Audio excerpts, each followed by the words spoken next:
आज जो है वर्ग 9th का विषय हिंदी पाठ जो है साले सपनों की याद के विषय में बताने जा रहा हूँ। बच्चों, आज जो है हम लोग जो चैप्टर पढ़ेंगे वह चैप्टर है सांवले सपनों की याद, जिनका लेखक जो हैं जाबिर हुसैन जी हैं। इन्होंने जो चैप्टर जो लिखा है सांवले सपनों की याद, इससे पहले हम कुछ जो है जाबिर हुसैन के विषय में जानकारी प्राप्त कर लें कि ये कैसे लेखक हैं।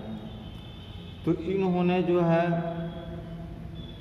जो लिखा है पाठ, इसके पहले जाबिर हुसैन का जन्म जो है 1945 में गांव नौनही जो राजगीर जिला में पड़ता है, राजगीर में है और जिला नालंदा पड़ता है, बिहार के ही रहने वाले थे।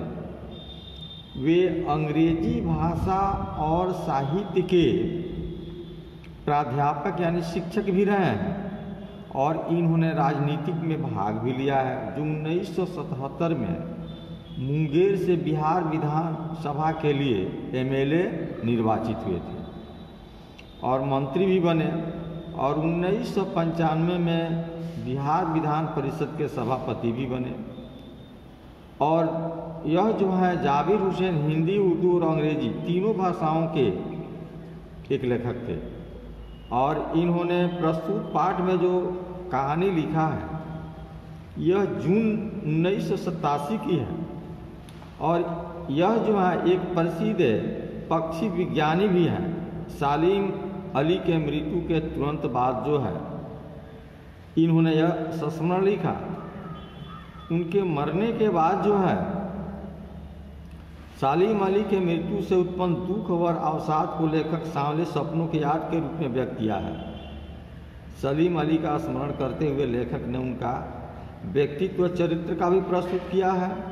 यहाँ भाषा की वाणी और व्यक्ति का शैली को भी छू देने वाली है और इसमें जो है जो हम लोग सांवले सपने पाठ में जो पढ़ेंगे, यह पाठ में इन्होंने लिखा है सलीम अली ने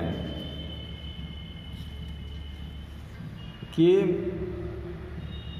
सलीम अली जो हैं एक प्रसिद्ध पक्षी विज्ञानी भी थे और इनका जन्म जो है 12 नवंबर 1896 में हुआ और मृत्यु जो है 20 जून 1987 को हुआ। उन्होंने फॉल ऑफ द स्पैरो नाम से अपनी एक आत्मकथा भी लिखी थी जिसमें पक्षियों से संबंधित रोमांचक किस्से भी हैं। एक गौरैया का गिरना शीर्षक से इसकी हिंदी अनुवाद नेशनल बुक ट्रस्ट ने प्रकाशित किया था और एक बड़े ही बहुत बड़ा उपन्यासकार भी हैं। जैसे पक्षी के विषय में इन्होंने लिखा है क्या, मुझे लगता है कोई स्वयं पक्षी को जगाना चाहेगा। वर्षों पूर्व जो सलीम अली ने कहा था कि लोग पक्षी को आदमी की नज़र से देखना चाहते हैं। अब बात सही है कि एक पक्षी है लेकिन कहीं मानव से उसका कम स्थान नहीं है। जिस प्रकार मानव जो है अपने जीवन में सुख दुख का अनुभव करता है, उसी प्रकार वह एक पक्षी होकर के भी अपने जीवन में सुख दुख का अनुभव करती है। जैसे जंगल और पहाड़ों, झरनों और वो में प्रकृति का नज़ारा नहीं आता, आदमी की नज़र से देखने का उत्सुक रहता है। भला कोई आदमी अपने कानों से पक्षियों का आज का मधुर संगीत सुनकर अपने भीतर रोमांच का सोता फूटा महसूस कर सकता है। उदाहरण स्वरूप हम लोग देख सकते हैं कि कोयल एक ऐसी पक्षी है, अगर वह किसी भी झाड़ी में हो, आज जब वह अपने मधुर गान को शुरू करती है तो हर एक मनुष्य का मन है जो उनके तरफ खींच जाता है। तो ऐसी बात नहीं है कि केवल मानव के पास ही किसी की मन को खींचने की शक्ति हो। एक पक्षी के भी किसी मनुष्य के जीवन को संदेश देने की शक्ति होती है और वह पक्षी जो है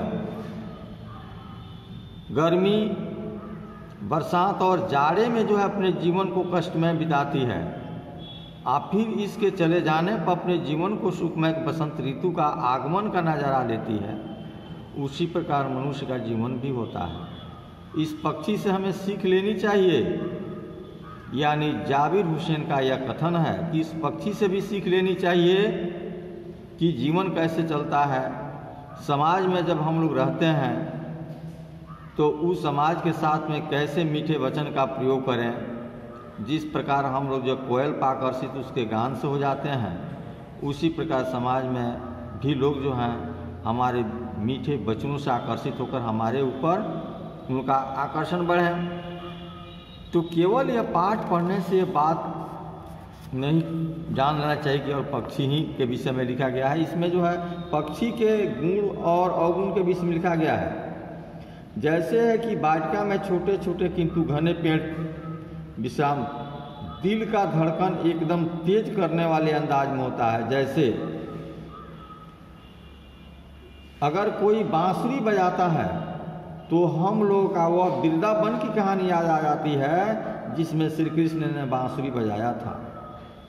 वह बात आज नहीं है, लेकिन हम लोग को याद उस वृंदावन की ओर चला जाता है। हम लोग पूर्व में चले जाते हैं और वह जो है उनकी बांसुरी की याद आने लगती है कि कब वृंदावन की पूरी दुनिया संगीतमय हो गई थी पता नहीं। लेकिन कोई भी आज वृंदावन जाता है और उस नदी जिस नदी के किनारे वृंदावन बसा हुआ है उसका पानी आज भी सांवला है, तो वह सब घटना देखने के बाद जो है मनुष्य ये सबसे महसूस करता है क्योंकि बात बीत चुका है। सूरज निकलने से पहले जब पतली गलियों से उत्साह भरी भीड़ नदी की ओर बढ़ती है तो लगता है जैसे उस भीड़ को चीर कर अचानक कोई सामने आ जाए, बंसी की आवाज़ एक सब किसी के कदम थम जाए। अब यहाँ पर देखने हैं कि आज भी जो वृंदावन है जिस नदी के किनारे है, वह नदी के किनारे आज भी जैसे ही सूर्योदय होता है, सूर्योदय होने के ठीक बाद जो है लोगों की कतार लग जाती है उस नदी में स्नान करने के लिए। जिस प्रकार कृष्ण जी थे वृंदावन में रहा करते थे और सुबह में उस नदी में स्नान किया करते थे, जिनके साथ में गोपी और गोपियाँ भी स्नान किया करती थी कतारबद्ध होकर, तो वह कहानी जो है आज भी हम लोग को याद दिलाता है। तो यह पक्षी की कहानी आज भी हम लोग देखते हैं कि पक्षी हमारे जीवन में जितनी सहभागिता को निभाते हैं उतनी सहभागिता जो है पक्षियों के साथ में हम लोग नहीं निभा पा रहे हैं। हम लोग क्रूर व्यवहार कर रहे हैं, जिसका परिणाम है कि आज पक्षी जो है इस संसार से विलुप्त होते जा रहे हैं। अब यहाँ पर कुछ ऐसे भी बात जो है जैसे बॉर्डर वाचर शायद कोई हुआ हो, लेकिन एक एकांत भाग में जो है सालिम अली बिना दूरबीन देखे हुए जमीन पर जो है बहुत दूरी तक जो है पक्षियों का नज़ारा देख सकते थे। चूँकि सलीम अली को जुबैर साहब को जो है जाबिर हुसैन को जो है हम लोग जो है एक पक्षी में विशेषज्ञ के रूप में या वैज्ञानिक के रूप में मानो तो अच्छी ही होगा। यानी उनको जो है पक्षियों के विषय में बहुत जानकारी था और पक्षी के विषय में बहुत से वर्णन भी किए हैं। इनके पहले सलीम अली थे, उनके मरने के बाद इनकी स्थान आई। अब जो है इसमें हम लोग उनकी जीवन साथी सलीम अली जो थे, इनके जो पढ़ने वाले थे, वह उनकी पत्नी का नाम था तहमीना। जो तहमीना स्कूल से ही उनकी सहपाठी थी, यानी सहपाठी का अर्थ होता है साथ साथ पढ़ने वाले। अपने लंबे रोमांचक जीवन में ढेर सारे अनुभव के मालिक सलीम अली जो है एक दिन केरल की साइलेंट वैली की रेगिस्तानी हवा के झोंकों से बचाने का अनुरोध लेकर चौधरी चरण सिंह के पास मिले हुए थे। यानी जब सलीम अली थे उस समय चौधरी चरण सिंह जो थे वह भारत के प्रधानमंत्री थे। चौधरी साहब जो है गांव की मिट्टी पर पड़ने वाली पानी की पहली बूंद का असर जानने वाले नेता थे, क्योंकि वह उसी इलाका के रहने वाले थे जिस इलाका के सलीम अली रहने वाले थे। या कुछ उनका कुछ दिनों के लिए वहाँ पर वास स्थल बना भी हो। ऐसी कोई जरूरी नहीं कि वहाँ का प्रॉपर निवासी ही थे। पर्यावरण के संभावित खतरों का जो चित्र सालिम अली उनके सामने रखा, उसने आंखें नम कर दी। यानी आज जो हम लोग देखते हैं क्या कि यह पर्यावरण जो है इतना प्रदूषित होते जा रहा है, दिन प्रतिदिन जो है इसका खतरा जो है बढ़ते जा रहा है। इस पर सालिम अली ने जो है चौधरी चरण सिंह का ध्यान आकृष्ट कराया था और चौधरी चरण सिंह ने जो है इस पर सोचे तो इनकी आंखें नम हो गई थी कि एक दिन ऐसा आएगा, यह पर्यावरण जो है इतना एक दिन जो है इतना कोहराम मचा देगा कि इस धरती पर जीवन को रहना ही मुश्किल हो जाएगा। इसलिए आज जो है सालिम अली नहीं है, चौधरी साहब भी नहीं है, कौन बचा है जो अभी सोधी माटी पर फसलों के बीच एक भारत की नींव रखने का संकल्प लेगा। यह सोचना बड़ा मुश्किल है कि आज उन लोगों जैसा इस धरती पर कोई जन्म लेगा कि नहीं लेगा, यह बात सोचने की है। अब हिमालय और लद्दाख की बर्फीली ज़मीन पर जीने वाले पक्षियों को कालत कौन करेगा।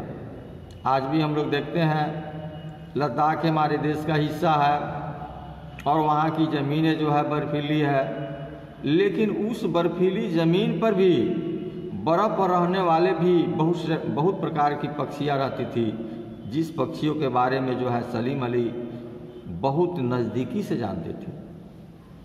सालिम अली ने अपने आत्मकथा का नाम रखा था फॉल ऑफ ए स्पैरो।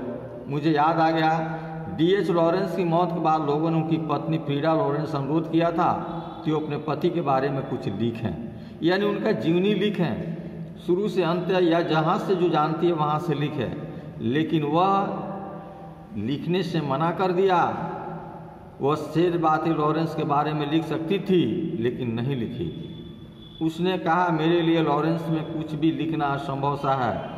मुझे महसूस होता है कि मेरी छत पर बैठने वाली गौरैया लॉरेंस के बारे में ढेर सारी बातें जानती है और बताती भी है मुझे। मैं उन चिड़ियों गौरैयों के अनुभव से या उनकी मनोभावना को देख करके मैं उनके विषय में बहुत कुछ लिख सकती हूँ, लेकिन ऐसी कोई बात नहीं है, मैं यह लिखना पसंद नहीं करती हूँ। सालिम अली प्रकृति की दुनिया में एक टापू बनने की बजाय अथाह सागर भी थे। जो लोग उनके भ्रमणशील स्वभाव, उनकी आवाज़ से परिचित भी थे, महसूस भी करते हैं। आज भी पक्षियों के सुराग में निकले तो बस अभी गले में लंबी दूरबीन लटकाए और खोजपूर्ण नतीजों के साथ लौटे आएंगे। यह सब यह सब सालिम अली का जो है करतूत है और उनकी मनात्मक भाव है। जब तक वे नहीं लौटे क्या उन्हें गाया हुआ गान लिया जाए, मेरी आंखें नम है सलीम अली तुम लौटोगे ना। यानी यहाँ पर जो है लेखक जो है इस बात का जिक्र करते हैं कि सालिम अली जैसे जो है पक्षी विशेषज्ञ इस धरती पर थे और उन लोगों ने एक नहीं अनेकों ऐसे प्रकार की पक्षियों का वर्णन किया है या पक्षियों को देखा है या पक्षियों के विषय में जानकारी हासिल की है, जो आज इस धरती पर बहुत कम ही मिल पाएंगे। और हम लोग भविष्य में यह कामना भी करना चाहेंगे कि सालिम अली के जैसे जो हैं कुछ ऐसे पक्षी विशेषज्ञ में जन्म लें ताकि हमारे यहाँ इस धरती पर पक्षियों की कल्याण हो सके और उन पक्षियों से जो मानव जाति के लोगों के जो फायदा हैं वो फायदा मिल सके। बच्चों आज जो है इतना ही, यह पाठ जो है समाप्त हुआ। इस पाठ के अंत में बहुत सारे प्रश्न दिए गए हैं, वह प्रश्न बना करके लाना है। विद्यालय खुलते ही यह प्रश्नोत्तर की कॉपियाँ जो है जांच की जाएगी। Thank you.